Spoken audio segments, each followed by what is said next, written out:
N Limited produces a product which passes through two processes, process 1 and process 2. Company has provided the following information related to financial year 21-22. सही है. Process 1 process 2 आपको दिया है. Raw material, direct wages, direct expenses, manufacturing overheads, realisable value of scrap, normal loss दिया है. Units transfer to process 2, units transfer to process 2 and obviously process 2 से finish stock को जा रहा है. ठीक है बच्चों. सेल्स कितना सेल्स है? 5000 यूनिट्स सेल किए. देयर वॉज नो, बोलो, ओपनिंग और closing stock of WIP. You are required to prepare process 1 process 2 finish stock account. तो ये सेल किसने किया रहेगा? फिनिश स्टॉक ने किया रहेगा. बराबर है ना? चलो करो स्टार्ट. कौन सा कैटेगरी क्वेश्चन है? Basic, equivalent production, inter process. Basic. करो स्टार्ट. चलो क्या बनाओ पहले बताओ. Process 1 account. आप खुद स्टार्ट करो, don't wait for me. Process 1 account. मैं वापस बोल रहा हूं, don't wait for me.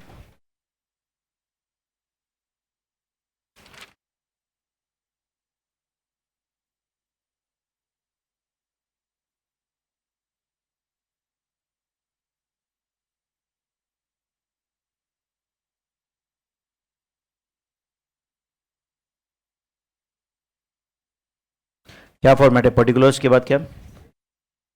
Units rate amount ना.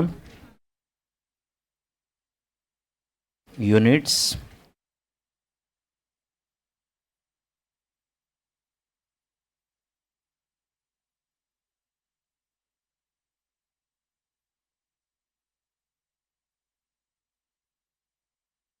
पर्टिकुलर्स के बाद में यूनिट्स रेट अमाउंट.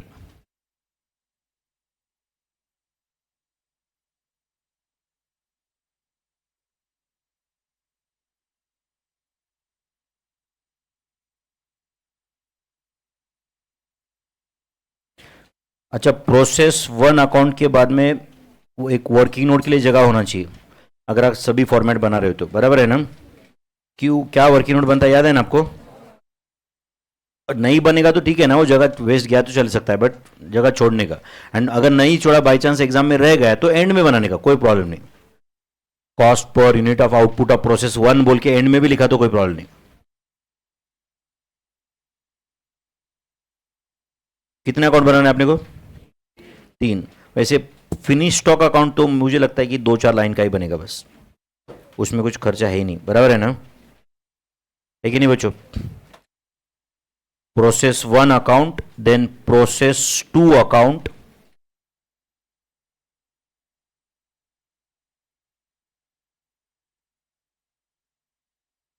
अच्छा, कौन से पीरियड के लिए कुछ दिया है उन्होंने? For financial year 21-22. For financial year 21-22 ऐसा कुछ दिया हुआ है.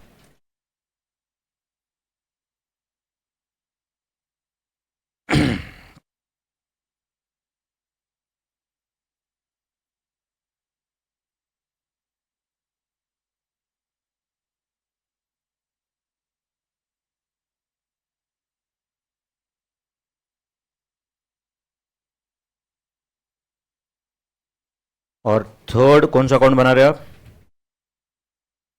कौन सा अकाउंट बच्चों? Finish stock account.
चलो करें स्टार्ट बच्चों हम लोग। प्रोसेस 1 स्टार्ट करूं मैं?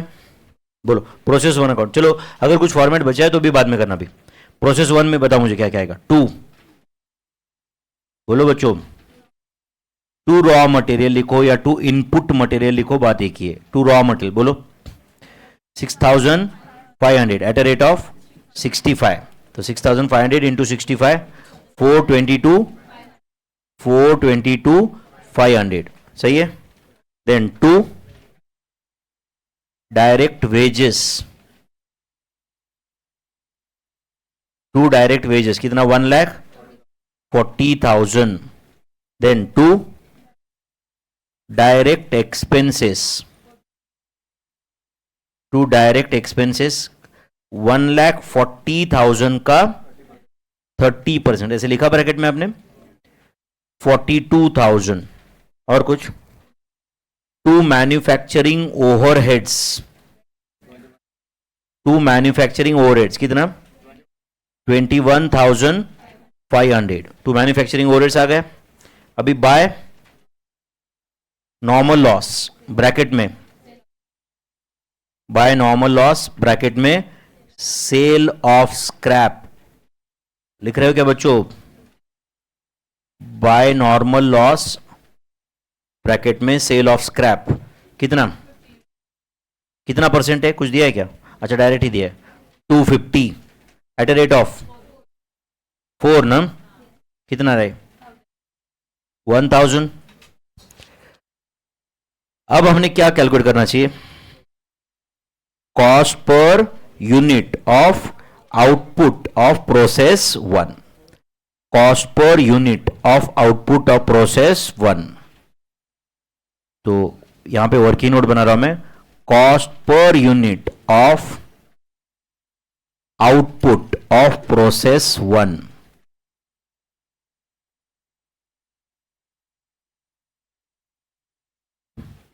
बोलो cost per unit of output of process 1 क्या है बता दो। Total cost incurred, total cost incurred minus realisable value of normal scrap, total cost incurred minus realisable value of normal scrap divided by total input quantity, total input quantity minus normal loss quantity, total input quantity minus normal loss quantity. बोलो फिर total cost incurred कितना है? 6 lakhs exact 626 minus 1000 divided by 6500 minus 250 units. Answer ₹100 per unit, exact 100 आ रहा है। ₹100 per unit is the cost per unit of output of process 2, sorry process 1। 100 per unit है cost per unit of output of process 1। 100 per unit आया क्या? अब क्या लिखो बताओ यहां पे, by process 2 account, by process 2 account आएगा ना बच्चों? बोलो कितने यूनिट्स कंप्लीट करके ट्रांसफर किए? 6000। उसका वैल्यूएशन 100, तो इज इट 6 lakhs? यस और नो? कितना आउटपुट हमें एक्सपेक्टेड था? 6250 एक्सपेक्टेड था। कैसे? 6500 में से नॉर्मल 250 है, समझा क्या? ये टैली हो रहा है क्या अकाउंट? मेरे ख्याल से नहीं हो रहा है। तो by abnormal loss account, WIP वगैरह तो कुछ है ही नहीं। By abnormal loss account, tell me whether this 250 is a balancing figure at rate of 100, this is 25,000। तो अगर कुछ परसेंटेज नहीं दिया है तो अभी बचा हुआ लॉस अबनॉर्मल है। फिर what ever is the loss about normal loss is abnormal loss.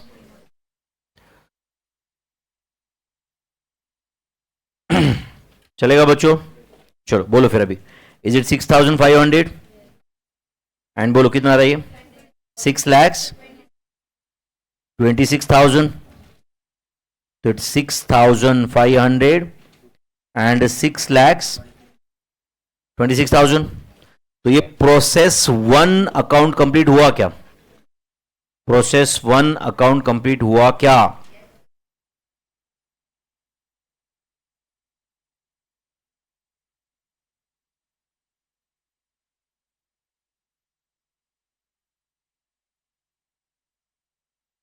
मैं आपको डे 1 को बोला था कि भाई मैं मैक्सिमम पार्ट क्लास में ही कवर कर दूंगा आपके लिए, तुम सिर्फ क्लास रेगुलरली करो। मैं अपना जो कमिटमेंट किया वो फॉलो कर रहा हूं, ठीक है। प्रोसेस 1 अकाउंट समझा बच्चों? चलो प्रोसेस 2 अकाउंट। ये प्रोसेस 1 डन है कि सबका?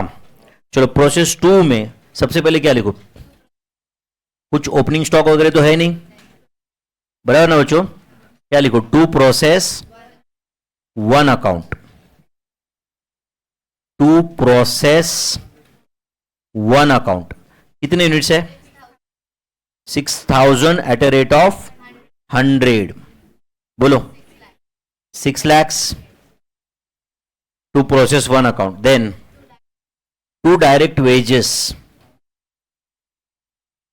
2 direct wages कितना है? 1,30,000। 2 direct expenses, 2 direct expenses कितना? 35% of direct wages, तो 1,30,000 का 35% कितना? 45,500। 2 डायरेक्ट एक्सपेंसेस हो गए। Then 2 manufacturing overheads, 2 manufacturing overheads कितना? 24,500। सही है। और कुछ खर्चा है क्या? नहीं, एक्सपेंडिचर कुछ नहीं ना। बाय नॉर्मल लॉस ब्रैकेट में sale of scrap, by normal loss sale of scrap. कितना नॉर्मल लॉस है? 500 नॉर्मल लॉस है। रियलाइजेबल वैल्यू 16, तो इट इज 8,000। सही है। अब हमने क्या करना चाहिए बोलो? Cost per unit of output करना पड़ेगा ना, या नहीं? टैली हो रही है, ठीक है, कोई बात नहीं। तो वैसे अपन cost per unit of output नहीं बनाए तो भी चल सकता है, क्योंकि anyway it's a balancing figure, but फिर भी अपन लिखेंगे उसका वैल्यूएशन क्या आ रहा है, चलेगा क्या? कंफ्यूजन नहीं छोड़ेंगे।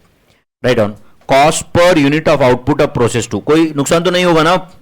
वैसे भी वो बैलेंसिंग फिगर ही है, बट मेरा इसकी वजह से कोई नुकसान होने वाला है क्या? Cost per unit of output of process 2, cost per unit of output of process 2। ठीक है बच्चों, cost per unit of output of process 2। Formula अभी लिखेंगे, अब जरूरत नहीं है, जरूरत नहीं, ऑलरेडी एक बार लिख दिए। रुपीज डेबिट कार्ड लो, बताओ। 8 lakh exact, 8 lakhs minus 8,000 divided by 6,000 minus 500 units. Answer is it rupees 144 per unit? तो I think it is 7,92,000 divided by 5,500 units. तो इज इट 144 पर यूनिट? तो जो आउटपुट है उसका वैल्यू 144 से हो रहा है, तो वैसे बैलेंसिंग फिगर भी लिखते तो 144 वैल्यू आ ही जाता ना उसका। By finish stock account, by finish stock account कितना?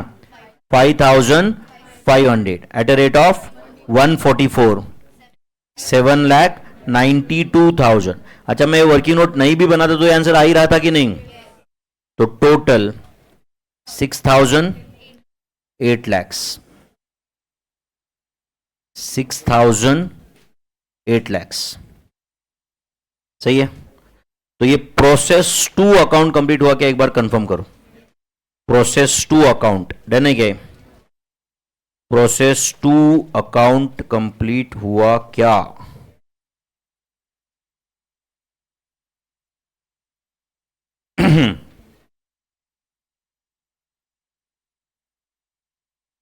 प्रोसेस 1 ऑलरेडी कंप्लीटेड था सबका। चलो right on finish stock account लिखा है ना बच्चों आपने? चलो फिनिश स्टॉक अकाउंट में सबसे पहले क्या लिखो? फिनिश स्टॉक अकाउंट में सबसे पहले क्या लिखो? To process 2। एक बार ये देख लो भाई, प्रोसेस 1 2 में कुछ बाकी नहीं है ना लिखना? ये प्रोसेस 1 अकाउंट आपके सामने, अभी भी कुछ लिखना बाकी है तो बताओ। प्रोसेस 2 अकाउंट आपके सामने है, कुछ लिखना है? डन है सबका? चलो फिनिश स्टॉक अकाउंट में बोलो सबसे पहले क्या लिखो? 2 प्रोसेस 2 अकाउंट, 2 प्रोसेस 2 अकाउंट कितना? 5,500 एट अ रेट ऑफ 144, 7,92,000। अच्छा ये 5,500 यहां पे इसने कुछ खर्चा किया है क्या? अब बोलते सर ये क्यों खर्चा करेगा? हो सकता है कुछ पैकिंग वगैरह करता है, वो पॉसिबल है, या कुछ सेलिंग एक्सपेंसेस कभी कभी रह सकते हैं यहाँ पे, यस और नो? बट यहाँ पे कुछ दिख तो नहीं रहा है। तो ये 5,500 में से उसने कितने बेचे? 500। अच्छा जो 500 बेचे उसका सेलिंग प्राइस दिया है क्या कुछ? तो लिख दो 5,000 बेचे, ठीक है। तो write on by cost of sales, by cost of sales कितना बोलो? 5,000 एट अ रेट ऑफ 144, 7,20,000। अच्छा इसका मतलब इसका second effect cost of sales में क्या आएगा समझा ना? Cost of sales to finish stock आएगा, एंड जो सेल्स होगा उसका वो कॉस्ट ऑफ सेल्स में क्रेडिट हो जाएगा, एंड वहां पे प्रॉफिट कैलकुलेट होगा। नहीं समझा आप? हमने हमें प्रॉफिट नहीं ना, तो उन्होंने पूछा है, उन्होंने बोला 5,000 में से 5,500 में से 5,000 बेचे, तो ठीक है भाई, जो बेचे उसका कॉस्ट हमने कॉस्ट ऑफ सेल्स को ट्रांसफर कर दिया, एंड जो बेचे नहीं वो क्या है बोलो? Bye closing stock. सही है कि नहीं? Bye closing stock 500 at a rate of 144, बोलो 72,000, ये अकाउंट क्लोज्ड। वैसे भी इसमें कुछ नया कॉस्ट नहीं था, कुछ नहीं था, बराबर है ना? 5,500 में से 5,500 में से 5,000 बेचे, बराबर है ना? अच्छा उन्होंने अगर सेल्स दिया होता, सेलिंग प्राइस वगैरह दिया होता, तो मैं बाय सेल्स भी लिख सकता था यहां पे, यस और नो? एंड प्रॉफिट आ जाता यहां पे कुछ। I hope you are understanding this. तो बेचा नहीं है तो कॉस्ट ऑफ सेल्स को ट्रांसफर कर दो बस, वो सही है। एंड जो स्टॉक में है वो by closing stock of FG, by closing stock of FG या फिनिश स्टॉक, बराबर है 72,000। इसमें कुछ प्रॉब्लम था क्या भाई? तो मेन इसमें अपने को बनाना था process 1 process 2 finish stock account, तो बस फॉर्मेलिटी था। प्रोसेस 1 2 अकाउंट हम बना चुके।